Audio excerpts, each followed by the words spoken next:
श्री स्वामी समर्थ तुमच्या सगळ्याचे आपल्या भक्तिमय चॅनलवर मनापासून स्वागत.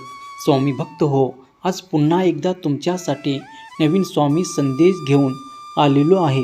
प्रत्येक स्वामी संदेश आपल्याला काहीतरी शिकवत असतो. प्रत्येक संदेशामार्फत स्वामी महाराज आपल्याला एक प्रकारची नवीन शिकवण देत असतात. हा संदेश शेवटपर्यंत आवर्जून ऐका. आजचा संदेश ऐकण्यासाठी तुमच्यासमोर जे दोन स्वामी मूर्ती दिसत आहे त्यापैकी एक स्वामी मूर्ती निवडा आणि स्वामी संदेश काय आहे तेही जाणून घ्या. त्यासोबतच संदेशामध्ये सांगितल्याप्रमाणे जगण्याचा जर तुम्ही प्रयत्न केला तर तुम्ही स्वामीमय झाल्याशिवाय राहणार नाही. स्वामी सांगतात, थांब बाळा, चिंता तू करू नकोस. आता तुझी सर्व चिंता नष्ट होणार आहे. ज्यांनी तुला भयंकर टेन्शन त्रास देऊन खाली खेचण्याचा प्रयत्न केला त्यांना धडा शिकवण्याची वेळ आली आहे. होय बाळा, त्यांचा पापाचा धडा एक दिवस भरणारच आहे. त्यामुळे थोडी वाट पहा आणि या संदेशामध्ये जे सांगितलं आहे त्या गोष्टी तू एकदा करून पहा. स्वामी भक्तांनो, आपल्या आयुष्यात काही असे लोक येतात की या गरजूवंताला, गरिबाला, अडचणीत असणाऱ्या माणसाला असा त्रास देऊन मी जग जिंकलं, फार लढाई मोठी मी जिंकलो आहे. आपल्याला असे जाणीवपूर्वक त्रास देणारे हे लोक आपल्या आयुष्यातील असुर असतात. तुमचं भलं झालेलं त्यांना पावत नाही. मी पुढे जाऊ शकत नाही ना, मग हा पुढे कसा काय चालला आहे, थांबव याला, भयानक त्रास देऊन खाली खेचतो असं म्हणून आपल्या प्रगतीला ब्रेक लावण्याचे काम हे लोक करत असतात. तुम्ही तुमची परिस्थिती, तुमची गरज सारे काही त्यांना समजावून सांगितले तरी या मगरूळ लोकांना तीळमात्र फरक पडत नाही. काही लोकांमुळे आपल्याला आतोनात नुकसान होतो. आपल्या मनात चिडचिड, राग, दुःख दाटून येतो. आपल्या मनातून प्रचंड असे शाप आणि तळतळाट बाहेर पडतात. अर्थातच ते कोणत्या ना कोणत्या रूपात, निगेटिव्ह एनर्जीच्या रूपात त्यांच्यापर्यंत पोचतात. काही जण सारखे मानसिक त्रास देतात की आपण स्वतःवरच शंका घ्यायला लागतो.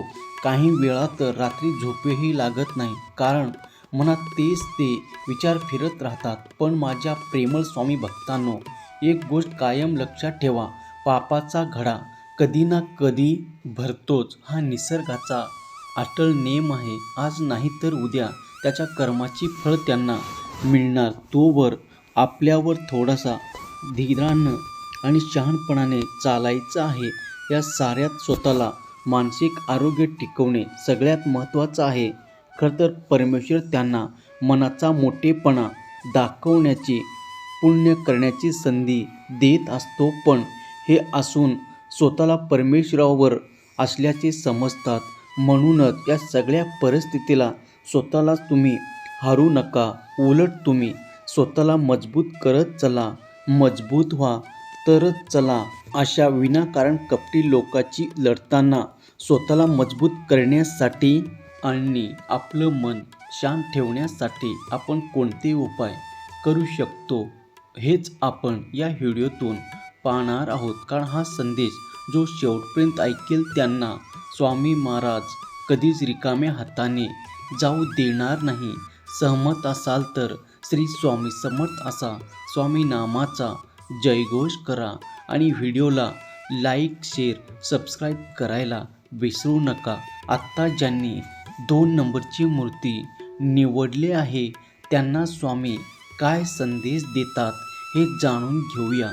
स्वामी सांगतात, तर स्वामी भक्तांनो, सर्वात महत्त्वाची जी गोष्ट करायची आहे ती म्हणजे अशा लोकांच्या बोलण्याला जास्त महत्त्व द्यायचं नाही. आपण माणूस आहोत, देव नाही. आपल्याकडून कामाच्या ठिकाणी एखादी चूक होते, आपण त्याबद्दल माफीसुद्धा मागतो.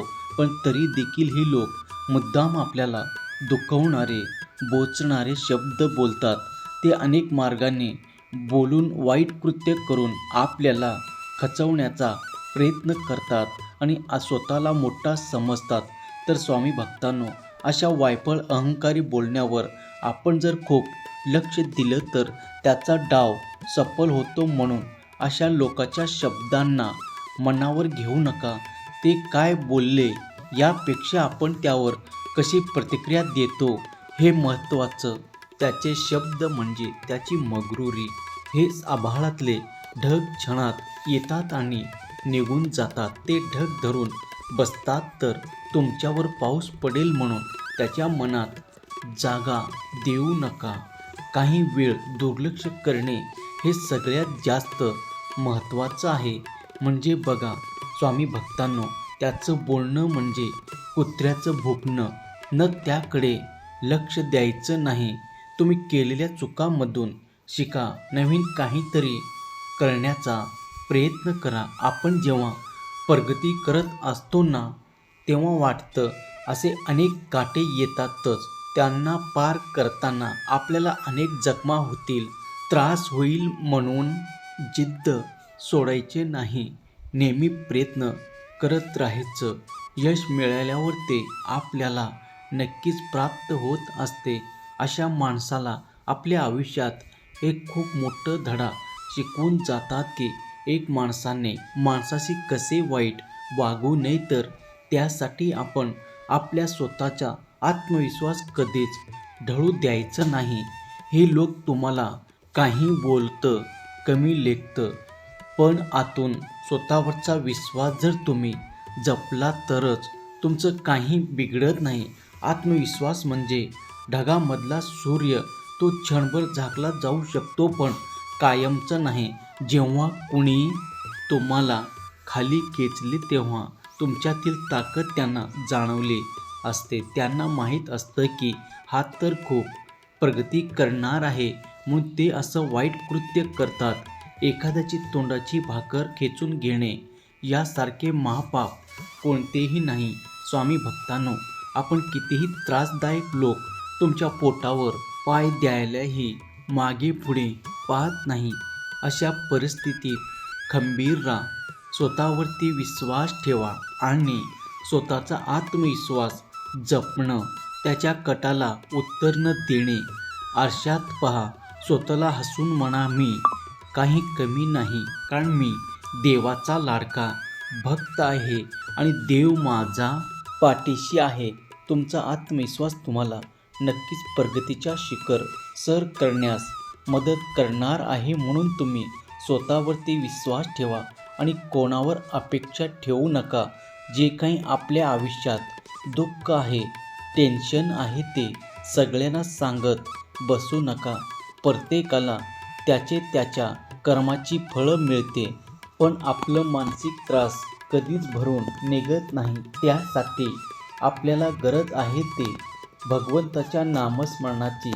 सहमत असाल तर स्वामी आई मी तुझे बाळ आहे असे टाईप करा.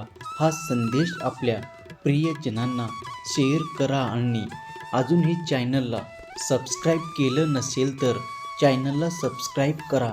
श्री स्वामी समर्थ. धन्यवाद.